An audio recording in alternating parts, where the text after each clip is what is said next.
Praise the lord. ప్రభు అయిన యేసు క్రీస్తు ప్రశస్త నామంలో హోసన్నా మినిస్ట్రీస్ తరపున మీ అందరికీ హృదయపూర్వకమైన వందనాలు. Praise the Lord. प्रभु यीशु मसीह के प्रशस्त नाम में आप सबको होसन्ना सेवकाई के तरफ से हार्दिक शुभकामनाएं हैं. ఈ క్లుప్త సందేశాల ద్వారా మీరు ఆధ్యాత్మికమైన మేలులు పొందుకుంటున్నారని విశ్వసిస్తున్నాను. ये संक्षिप्त संदेशों के द्वारा आप आध्यात्मिक भलाई पा रहे हैं करके मैं विश्वास कर रहा हूँ.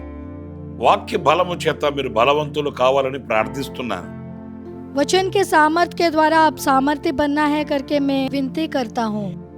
ఈ సందేశాల ద్వారా మీరు మేలులు పొందుకుంటూ ప్రభువుకు చేరువై ఈ విశ్వాసపు యాత్రలో ఓర్పు, నేర్పు, సహనం, సంతోషం కలిగి సాగి వెళ్ళాలని మనసారా వాంఛిస్తున్నాను. इन संदेशों के द्वारा आप भलाई पाते हुए परमेश्वर के समीप आकर इस विश्वास यात्रा में सहन, धीरज, आनंद के साथ आगे बढ़ना है करके हृदय पूर्वक आशा करता हूँ. ఈ సందేశాలను ఇంకను అనేకులకు పరిచయం చేయండి.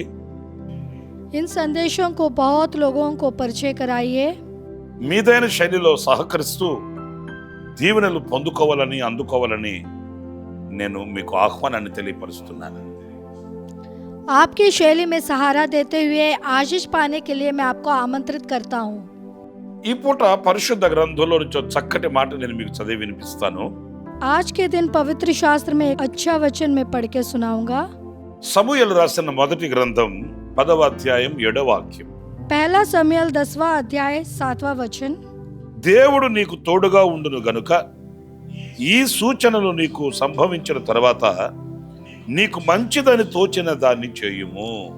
और जब ये चिन्ह तुझे दिखाई पड़ेंगे तब जो काम करने का अवसर तुझे मिले उसमें लग जाना, क्योंकि परमेश्वर तेरे संग रहेगा. దేవుడు నీకు తోడుగా ఉండును గనుక. परमेश्वर तेरे संग रहेगा इसलिए.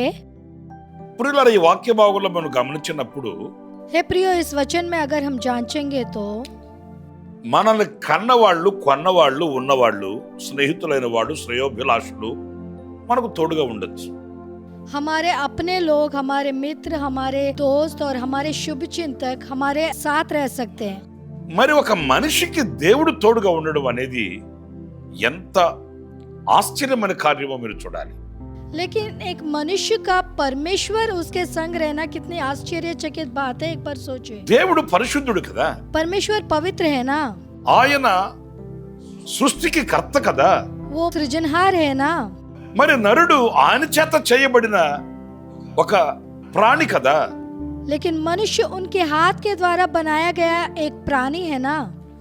మరి ఇంత సర్వశక్తి కలిగిన దేవుడు ఈ నరునికి, మనిషికి తోడుగా ఉండడం ఏంటి? इतना सर्वशक्तिमान परमेश्वर मनुष्य के संग रहना क्या.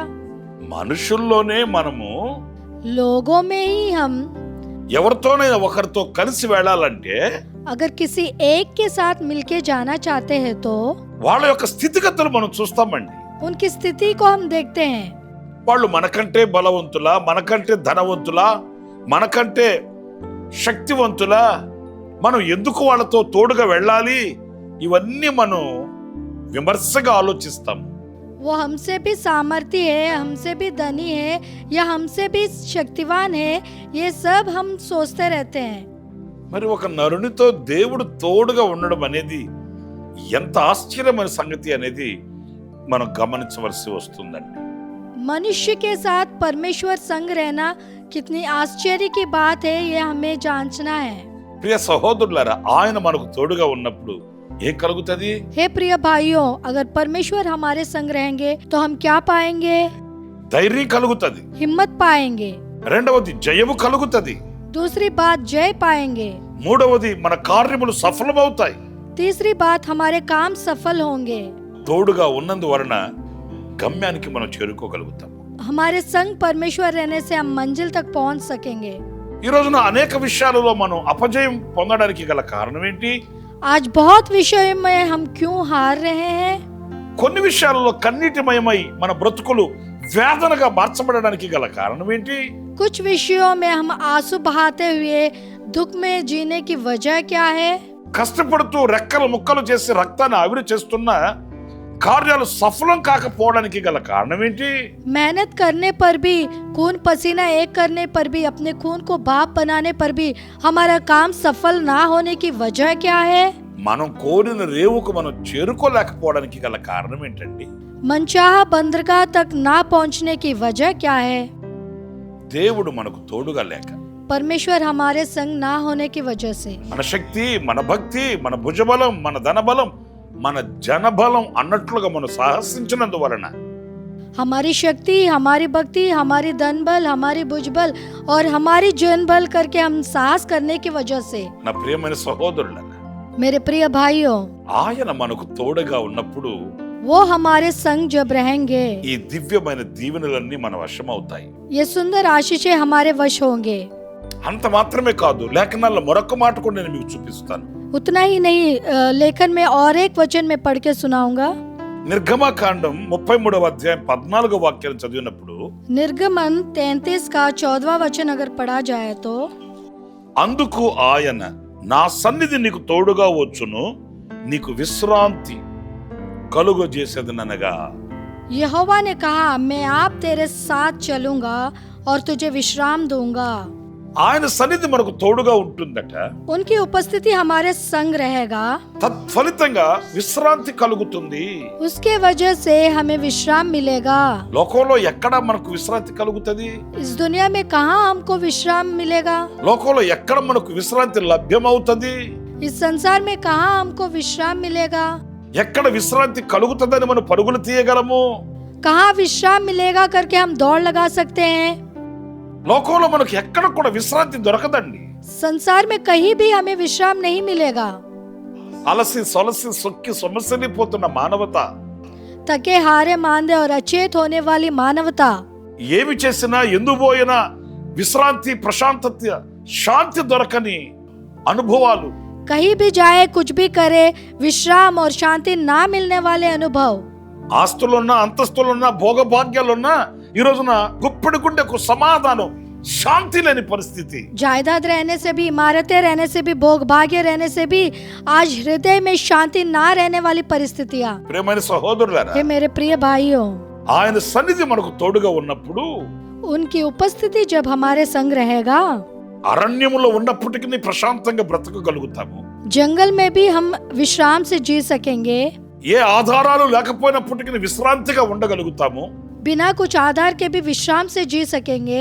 మనకంటూ నిలువ చేయబడిన అనుభవాలు ఏమీ లేకపోయినప్పటికీ, ఆధారాలే లేక ఆశీర్వాదకరముగా, ఆశ్చర్యకరంగా మనం పోషించబడగలుగుతామండి. हमारे लिए संग्रहित अनुभव ना होने पर भी, आधार ना होने पर आशीषित और आश्चर्यजनक रीति से हमारा पोषण होगा। ఇశ్రాయేలీయుల చరిత్రలో మనం చదువుతాము, इजरायलियों के इतिहास में हम पढ़ेंगे, 40 సంవత్సరాలు సుదీర్ఘమైన ప్రయాణంలో వాళ్ళకి ఏది కొదువ కాలేదు, ఏది తక్కువ కాలేదు. వాళ్ళ చెప్పుల వారు తెగిపోలేదు, వాళ్ళు వేసుకున్న బట్టలు కూడా పాతగిల్లిపోలేదు. 40 साल के उनके बहुदूर यात्रा में उनको कुछ कमी घटी नहीं हुई, ना उनके जूतों का बंधन टूट गया और ना उनके कपड़े पुराने हुए हैं। పగలు మేఘస్తంభములోను, రాత్రి అగ్ని స్తంభములోను వారిని సంరక్షించి ఆయన నడిపించిన నాయకుడండి. दिन को मेघ के खंबे और रात को आग के खंबे के द्वारा उनका हिफाजत कर कर उनको चलाने वाला नायक है। వాళ్ళ గుడారాలలో ప్రశాంతత, उनके तंबुओं में विश्राम, ఆ గుడారాలలో సమృద్ధి, उनके तंबुओं में समृद्धि। ఏనాటికి కావాల్సింది ఆనాడు సంయోచితంగా ప్రభు వారికి అనుగ్రహించి వారిని అద్దరికి నడిపించిన ఆశ్చర్యకరుడైన దేవుడు. ఆయన సన్నిధి ఉన్న కుటుంబాలు అలాగునే సాగుతాయి. उनको जब जो चाहिए वो समय के अनुसार प्रभु उनको देकर उनको उस पार चलाने वाला आश्चर्यजनक परमेश्वर, उनकी उपस्थिति में रहने वाले परिवार ऐसे ही आगे बढ़ेंगे। మీ నివాసాలలో అనేక సదుపాయాలు ఉన్నాయి, సౌకర్యాలు ఉన్నాయి. आपके निवास स्थान में बहुत से सुविधाएं हैं, ఎన్నో విలువైన వాటిని కొని పెట్టుకున్నారు. बहुत से मूल्य चीजों को आप खरीद के रखे हैं, మరి దేవుని సన్నిధి ఉందా? लेकिन क्या परमेश्वर की उपस्थिति है? దేవుని సన్నిధి మీకు తోడుగా వస్తుందా? परमेश्वर की उपस्थिति क्या आपके संग है? దేవుని సన్నిధి మీ కుటుంబాలలో నిలిచి ఉంటుందా? क्या परमेश्वर की उपस्थिति आपके परिवारों में है? నా ప్రియమైన సహోదరులారా, हे मेरे प्रिय भाइयों, ఆయన సన్నిధి తోడుగా ఉంటే విశ్రాంతి కలుగుతుంది. उनकी उपस्थिति अगर आपके संग रहेगा तो आप विश्राम पाएंगे. మీకు మూడవదిగా మరొక మాట కూడా నేను మీకు జ్ఞాపకం చేస్తాను. आपको तीसरी बात और एक बात मैं आपको याद दिलाऊंगा. దినవృత్తాంతాల మొదటి గ్రంథం पहला इतिहास 4వ అధ్యాయం 10వ వాక్యంలో चौथा अध्याय 10वां वचन में ఎబ్బేజు ఇశ్రాయేలు దేవుని గూర్చి మొరపెట్టి, నీవు నన్ను నిశ్చయముగా ఆశీర్వదించి నా సరిహద్దులను విశాలపరిచి నీ చేయి నాకు తోడుగా ఉండ దయచేసి. याबेस ने इज़राइल के परमेश्वर को यह कहकर पुकारा, भला होता कि तू मुझे सचमुच आशीष देता और मेरा देश बढ़ाता और तेरा हाथ मेरे साथ रहता. నీ చేయి నాకు తోడుగా ఉండ దయచేసి. तेरा हाथ मेरे साथ रहने दो. ఆయన హస్తం, ఆయన చేయి, ఆయన బాహువు మనకు తోడుగా ఉండాలండి. उनकी हथेली, उनका हाथ और उनकी बाहु हमारे संग रहना है. ఈ చరిత్రలో మనం గమనించినప్పుడు इतिहास में अगर हम जांचेंगे तो ఈ ఎబ్బేజు అనే ఇతని తల్లి వేదన పడి ఇతనిని కన్నది అని, ఎబ్బేజు అంటే వేదన పుత్రుడు అని పేరు పెట్టి ఆమె చనిపోయింది. ये याबेस की माँ इसे पीड़ित होकर उत्पन्न किया है, इसलिए इसको याबेस यानी पीड़ित पुत्र का नाम देकर वो मृत्यु पाई है. కన్న తల్లే అతని నెత్తి మీద భారాన్ని పెట్టి వెళ్ళిపోతే, पैदा करने वाली माँ ही उसके सिर पर बोझ रख के जाने से, కన్న తల్లే అతనిని ఆ రీతిగా వేదన పుత్రుడు అని ముద్ర వేస్తే, पैदा करने वाली माँ ही अगर उसको पीड़ित पुत्र करके चाप डालने से, అతని మనుగడ ఎలా ఉంటుందో ఒకసారి మీరు ఆలోచించండి. उसका अस्तित्व कैसा रहेगा एक बार आप सोचिए. ఎక్కడికి వెళ్ళిన వేదన, कहीं भी जाने से पीड़ा, ఎవరి ఎదుట నిలిచిన దూషణ, किसी के सामने खड़े रहने से भी वो दूषित हो रहा है. ఎక్కడికి వెళ్ళిన తల ఊపులు కలిగిన అనుభవాలు. कहीं भी जाने से शर्मिंदगी का अनुभव. మరి అలాంటి పరిస్థితుల్లో ఈ ఎబ్బేజు और ऐसी परिस्थिति में ये याबेस ఇశ్రాయేలు దేవునికి మొరపెట్టుకున్నాడు. इजरायलियों के परमेश्वर से विनती की है, నన్ను కన్నవాళ్లే నన్ను నిందించారు, मुझे पैदा करने वाले ही मेरी निंदा किए हैं, నన్ను కన్నవాళ్లే నా నెత్తి మీద భారం పెట్టారు, मुझे पैदा करने वाले ही मेरे सिर पर बोझ रखे हैं. నేను ఎక్కడికి వెళ్ళినా వేదన భరితంగా బ్రతకాల్సి వస్తుంది. मैं कहीं भी जाऊं मुझे पीड़ित होकर जीना पड़ रहा है. నీ చేయి నాకు తోడుగా ఉండ దయచేయమని దేవుని సన్నిధిలో ప్రార్థన చేయడం ప్రారంభించాడు. तेरा हाथ मेरे साथ रहने दो करके परमेश्वर की उपस्थिति में वो प्रार्थना करना शुरू किया. ప్రియమైన సహోదరులారా, हे मेरे प्रिय भाइयों, దేవుని సన్నిధిలో ప్రార్థన చేస్తే ఆ ప్రార్థన ఆయన ఆలకించి ఈ ఎబ్బేజు అనే ఈ వేదన పుత్రుణ్ణి ఎంత వరకు ఆశీర్వదించాడో తెలుసండి. उपस्थिति में प्रार्थना करने से वो प्रार्थना परमेश्वर सुनकर ये याबेस करके ये पीड़ित पुत्र को कितना आशीषित किए हैं मालूम है. ఈ ఎబ్బేజు తన సహోదరులందరికంటే ఘనత పొందినవాడు, ఘనముగా ఎంచబడ్డాడట, ఘనతను వహించే వ్యక్తిగా, గనుడిగా తీర్చిదిద్దబడ్డాడట. ये याबेस अपने सारे भाइयों में आदर पाया है, आदर योग्य ठहरा है. ఎందుకని? क्यों? ఎవరు ఇతన్ని ఘనము పొందిన వానిగా చేశాడు? कौन इसको आदरमान किए हैं? తన సహోదరులందరికంటే ఇతను అంత ఘనము పొందిన వ్యక్తిగా ఎలా మార్పు చెందాడు? अपने सब भाइयों में ये आदरमान कैसे बना है? కులబలమా? क्या बिरादरी की शक्ति? జ్ఞాన సంపదన? क्या ज्ञान की संपत्ति? చదువు సంధ్యలా? नहीं तो पढ़ाई, భుజబలమా? बाहुबल? అనే కాదండి. बिल्कुल नहीं. అతడు తన సహోదరులందరికంటే ఘనము పొందడానికి గల కారణం దేవుని హస్తం అతనికి తోడుగా ఉంది. वो अपने सब भाइयों में से भी आदरमान होने की वजह परमेश्वर का हाथ उसके संग था. ఆ దేవుని హస్తం అతని యొక్క సరిహద్దులను విశాలపరిచింది. वो परमेश्वर का हाथ उनके सीमाओं को बढ़ाया है. కీడు రాకుండా తప్పించింది. और पीड़ा से बुराई से उन्हें बचा के रखा है। ఈ రోజున నా ప్రియమైన సహోదరుల, आज के दिन मेरे प्रिय भाइयों, ఉన్నత స్థితికి వెళ్ళాలని శత ప్రయత్నాలు చేస్తుంటాం మనం.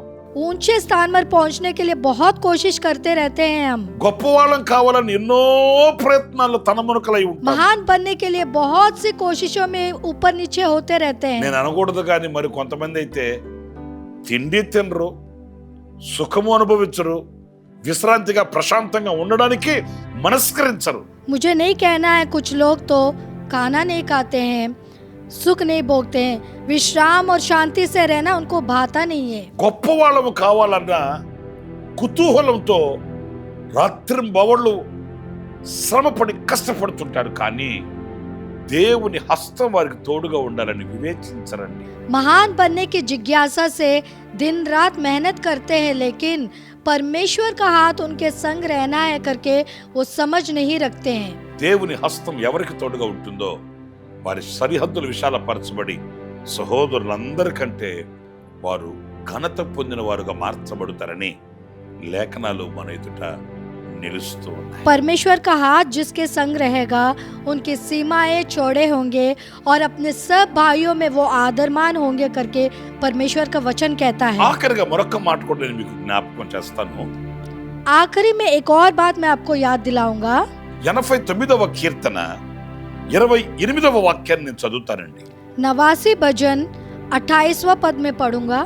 నా కృప నిత్యము అతనికి తోడుగా నుండ చేసేదను. मैं अपनी करुणा उस पर सदा बनाए रहूंगा।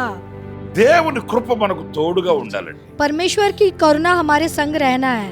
ప్రియులారా, దేవుని కృప మనకు తోడుగా ఉంటే हे प्रियो, अगर परमेश्वर की करुणा हमारे संग रहेगा तो ఎండిన ఎడారిలో సెలయేర్లు చూడగలుగుతామండి. सूखे रेगिस्तान में भी हम पानी का स्रोत देख पाएंगे। ఆ అత్యున్నతమైన దేవుని కృప మనం పొందుకునే వారమైతే परमेश्वर की ऊंची करुणा को अगर हम पाने वाले हैं तो దైవ సంకల్పానికి మనం యోగ్యులుగా మార్చబడగలుగుతామండి. परमेश्वर की योजनाओं के योग्य हम बन सकते हैं। చూడండి, దావీదు శాశ్వతమైన దేవుని కృప పొందుకున్నాడు. देखिए, दाऊद परमेश्वर का अटल करुणा पाया है। అతను అతని సంతతి ఎంత హెచ్చించబడింది అనేది నేను మీకు కొత్తగా చెప్పాల్సిన అవసరం లేదు. वो और उसके संतान कितने आदरमान हुए हैं मुझे फिर से कहने की जरूरत नहीं है। సౌలు దేవుని కృపను పోగొట్టుకున్నాడు. साउल परमेश्वर की करुणा को खो दिया है। అతను అతని కుటుంబం ఎంత క్షీణించిపోయిందో నేను మరలా మీకు వివరించవలసిన అవసరం ఏమీ లేదు. वो और उसकी परिवार कितनी कमजोर पड़ गई है मुझे उसकी वर्णन करने की जरूरत नहीं है। మరి ఈ రోజున దేవుని కృపను పొందుకుంటున్నామా? तो आज के दिन क्या हम परमेश्वर की करुणा पा रहे हैं? ప్రతిదినం ఆయన కృప చేత అడుగు వేయగలుగుతున్నామా? हर दिन उनके करुणा के द्वारा क्या हम आगे बढ़ पा रहे हैं? ప్రతిదినం ఆయన సన్నిధిలో ప్రార్థించి కృప పొందుకొని ఆ కృప చేత బలవంతులము కాగలుగుతున్నామా? हर दिन उनकी उपस्थिति में प्रार्थना करके करुणा पाकर उनकी करुणा के द्वारा क्या हम सामर्थ्य बन पा रहे हैं? మరి ఈ రోజున కృప మనం పొందుకొని ఆ కృప యొక్క తోడు నీడ కలిగి ఆ కృపను అనుభవిస్తున్న వ్యక్తులమై దీవెనకు పాత్రలం అవుతున్నామా? లేకపోతే కృపను పోగొట్టుకొని కన్నీటిని, కష్టాన్ని, నష్టాన్ని, వ్యాధిని, వ్యధని, బాధను అనుభవిస్తున్నాం అనేది మనం పరిశీలించుకోవాలి. आज के दिन करुणा हम पाकर, उस करुणा का साथ पाकर, वो करुणा का अनुभव करने वाले व्यक्ति बनकर आशीष के योग्य बन रहे हैं या नहीं तो उस करुणा को खोकर आंसू, मुसीबत, नष्ट, बीमार और दुख तकलीफ का अनुभव कर रहे हैं। हमें अपने आप को जांचना है। ఈ సందేశాన్ని వింటున్న నా ప్రియ సహోదరులారా, ये संदेश को सुनने वाले मेरे प्रिय भाइयों, మీకు తోడుగా ఎవరుంటున్నారు, ఏముంటున్నాయి? आपके संग कौन है और क्या है? లోకములో ఉన్నవి మీకు తోడుగా ఉన్నాయి అని సంబరపడుతున్నారా? संसार और संसार की चीजें आपके साथ है करके आप खुशी मना रहे हैं? లేక మనుషుల యొక్క శక్తి సామర్థ్యతలు నాకు తోడుగా ఉన్నాయి అని భ్రమిస్తున్నారా? नहीं तो मनुष्य और मनुष्य के सामर्थ्य मेरे साथ है करके आप वहम में हैं क्या? లేక దేవుడు నాకు తోడుగా ఉండాలని, ఆయన సన్నిధి నాకు తోడుగా ఉండాలని, नहीं तो परमेश्वर मेरे संग रहना है, उनकी उपस्थिति मेरे संग रहना है, ఆయన కృప నీకు తోడుగా ఉండాలని ఆశతో కాంక్షతో ప్రార్థిస్తారా? उनकी करुणा मेरे साथ रहना है करके आशा के साथ क्या आप प्रार्थना करेंगे? తలలు వంచండి, ప్రార్థన చేసుకుందాం. చెల్లిద్దాం. सिर झुकाइए, प्रार्थना करेंगे. జీవాధిపతి అయిన ప్రభువా మీకు వందనాలు చెల్లిస్తున్నాను నాయనా. हे जीवाधिपति परमेश्वर, आपको धन्यवाद देता हूँ पिता. నేటి వరకు మీరు మాకు తోడుగా నీడగా ఇమ్మానుయేలుగా ఉన్నందుకు నీకు స్తోత్రం చెల్లిస్తున్నాను. आज तक आप हमारे संग इम्मानुएल बन के रहे हैं, इसके लिए आपको धन्यवाद देता हूँ. మీ సన్నిధి మాకు తోడుగా ఉంచండి స్వామి. आपकी उपस्थिति हमारे संग रखिए पिता. మీ హస్తం మాకు తోడుగా ఉంచండి నాయనా. आपका हाथ हमारे संग रहने दीजिए पिता. మీ కృప మాకు తోడుగా ఉంచండి ప్రభువా. आपकी करुणा हमारे संग रहने दीजिए पिता. ఈ లోకములో ఉన్నవి మాకు తోడుగా కాదు కానీ संसार में और संसार की चीजें हमारे संग ना रहे, लेकिन ఈ ఆశీర్వాదాన్ని కలిగించే ఈ ఆధ్యాత్మికమైన విలువల్ని మేము కలిగి ఉండడానికి కృపను అనుగ్రహించి నడిపించమని ये आशीष देने वाले आध्यात्मिक मूल्यों को पाने की अनुग्रह और अगुवाई मांगते ఈ हुए మాటలు వింటున్న ఒక్కొక్కరిని మీ చేతులకు సమర్పిస్తున్నాను. ये बात सुनने वाले हर एक को आपके हाथों में सौंपते ఈ हैं. మాటలు వింటున్న ప్రతి వారి కుటుంబాన్ని మీ చేతులకు అప్పగిస్తున్నాను. ये बात सुनने वाले हर एक के परिवार को आपके हाथों में सौंपते हैं. వారి హృదయాభిలాషను తీర్చి उनकी हृदय की अभिलाषा को पूरी करके ఉన్నతమైన మీ నామానికి మహిమ తెచ్చుకొనమని आपके ऊंचे नाम की महिमा हो. యేసు నామములో ప్రార్థించి వేడుకొనుచున్నాను తండ్రి. यीशु मसीह के नाम से प्रार्थना करके मांगते हैं पिता. ఆమేన్. आमीन. ప్రభు మిమ్మల్ని ఆశీర్వదించి దీవించునుగాక. प्रभु आप सबको आशीष दे. మరలా మనము ఇలాగూ కలుసుకునేటంత వరకు ఆయన కృప మీకు తోడై నిలుచునుగాక. फिर से हम इस रीति से मिलने तक परमेश्वर की अनुग्रह आपके साथ रहे. ఆమేన్. आमीन. हर सोमवार ये अनुग्रह वचन संदेशों के लिए और बहुत से आत्म संबंधित संदेशों के लिए हमारे YouTube चैनल को सब्सक्राइब करिए. Pastor Ramesh Hosanna ministries.